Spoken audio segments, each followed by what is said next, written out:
Buenas noches, mi nombre es Mauricio Acosta, soy estudiante de octavo semestre de Derecho de la Universidad Mariana Nocturno.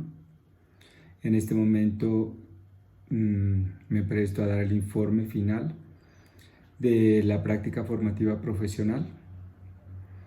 No sin antes agradecerle al profesor David Esteban Guevara y al profesor Jaime Quimbiamba, que son los que coordinan esta fase de nuestra etapa educativa. La práctica tuve la oportunidad de hacerla en mi sitio de trabajo. Yo soy contador público de la Universidad Mariana de hace 25 años.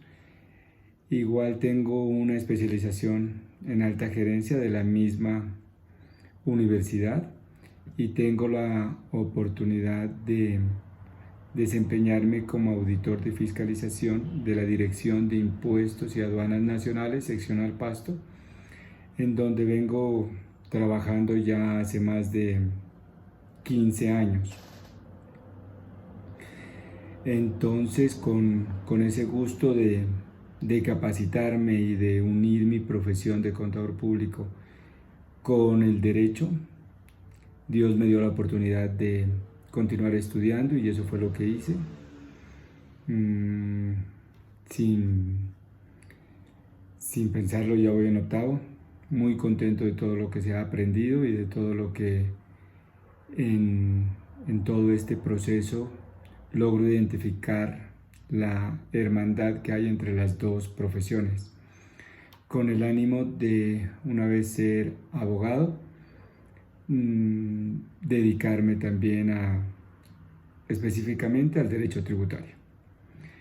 Entonces, la oportunidad que les comentaba de ser funcionario de la DIAN, pues la tomé y la aproveché para poder hacer mi práctica empresarial en esta entidad. Entonces, les voy a comentar cuáles son los puntos claves que considero importante sean conocidos por ustedes, señores profesores. Igual de antemano, lo que yo pueda colaborarle en mi ejercicio laboral, estaré presto a hacerlo. Entonces, continuando con el informe final del tercer corte de octavo semestre de la práctica formativa profesional, quiero adentrarme al tema de mecanismos de control fiscal.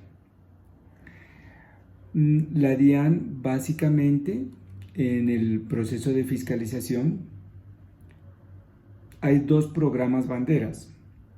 Podríamos hablar del programa de omisos y el programa de inexactos. Estos programas banderas pueden ocupar el 80% de la capacidad operativa de la seccional y de la división de fiscalización. ¿Por qué digo bandera? Porque pues son muy fáciles de trabajar. El programa MUISCA, que es un modelo único de servicios y control automatizados que cuenta la DIAN, tiene la fortaleza de identificar de manera inmediata quiénes son los contribuyentes omisos en la presentación de alguna obligación tributaria y quiénes de estos contribuyentes o quiénes de todo el universo de contribuyentes hayan presentado sus declaraciones tributarias de una manera inexacta. Entonces ahí se puede detectar, ejemplo, una omisión de ingresos fácilmente y pues se entra al análisis y al estudio pertinente para poder requerir tanto al omiso como al contribuyente inexacto en que corrija su declaración y presente su declaración. En el primer caso se les puede hacer un emplazamiento para declarar, en el caso de los omisos, y en el segundo un emplazamiento para corregir, en el caso de las personas que hayan presentado su declaración con algún tipo de inexactitud. Entonces, el tema que quiero tratar en este momento son los mecanismos de control fiscal, los principales mecanismos de control fiscal con los que cuenta la Administración de Impuestos. En ellos principalmente me atrevería a nombrar básicamente 4 mecanismos de control. Primero y muy importante son los agentes retenedores. ¿Quiénes son los agentes retenedores? Todas las personas jurídicas. El gobierno les da la tarea para que en el momento de hacer efectivo un pago, ellos efectúen la retención en la fuente.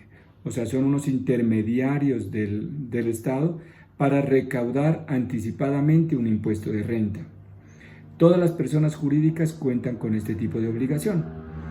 Y también las personas naturales, pero esta tarea el gobierno no se la da a todas las personas naturales, sino se las da a la que de alguna manera tiene más confianza.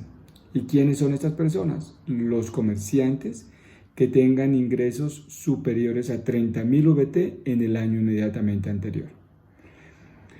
Entonces, esto está estipulado como bien lo dice las directrices que ustedes, señores profesores, nos dieron. Quiero también enfocar este informe en datos de norma. Y el artículo 368-2 del Estatuto Tributario habla de quiénes son los agentes retenedores. Entonces, todas las personas jurídicas y todas las personas naturales con la calidad de comerciantes y que hayan generado ingresos superiores a 30.000 VTs. En el 2019 la VT estaba de 34.270. Eso daba unos ingresos aproximadamente de más de 1.000 millones de pesos. Entonces, al momento de efectuar un pago, ellos van a hacer una retención en la fuente y esta retención en la fuente va a ser informada en medios magnéticos, que es la información exógena. De ahí empieza y nace uno de los principales mecanismos de control fiscal, como lo digo, los agentes retenedores y la información exógena. La información exógena, todas las personas jurídicas que tengan ingresos superiores a 100 millones de pesos están obligadas a presentar información exógena. Principalmente el formato 1001 son los pagos o abonos en cuenta, es el que nos da la facultad de detectar posibles omisos y posibles inexactos. Otro mecanismo de control fiscal muy importante que a veces no lo tenemos en cuenta es el RUT, el Registro Único Tributario.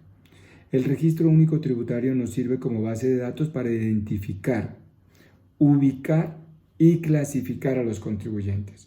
El RUT se divide principalmente en esos tres aspectos. Primero, la identificación del contribuyente, ya sea persona natural o jurídica. La ubicación, donde es la dirección de la principal actividad, donde desarrolla la principal actividad económica. Y así nos vamos a las competencias que tiene cada dirección. Y pues una no menos importante es la clasificación. En esta clasificación vamos a identificar a qué actividad económica se desarrolla este contribuyente y qué responsabilidades para con la DIAN tiene estas responsabilidades.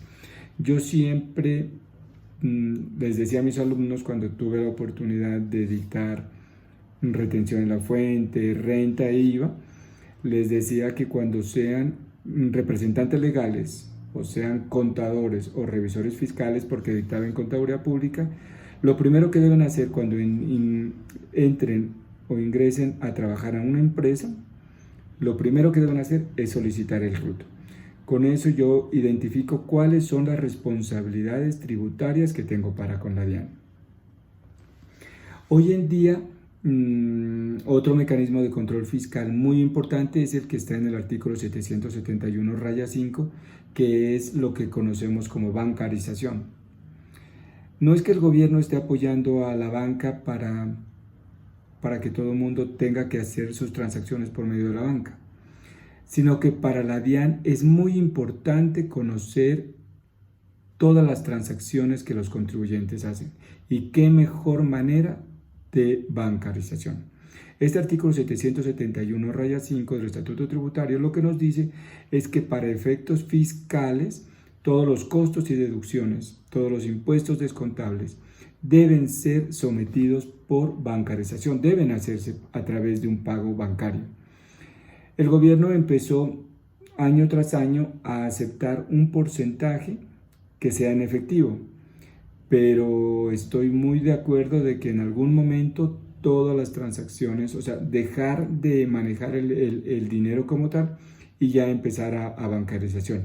Así las declaraciones en algún momento podrían llegar a hacerse como en Estados Unidos, como en Chile, que tienen una situación tributaria muy avanzada, que nos llegaría ya simplemente cuál es el valor a pagar. Esas son las liquidaciones oficiales, como el predial. Simplemente nos dicen, mire, usted tiene que pagar tanto. Bueno, y hoy en día, pues lo que está de moda, que es la factura electrónica.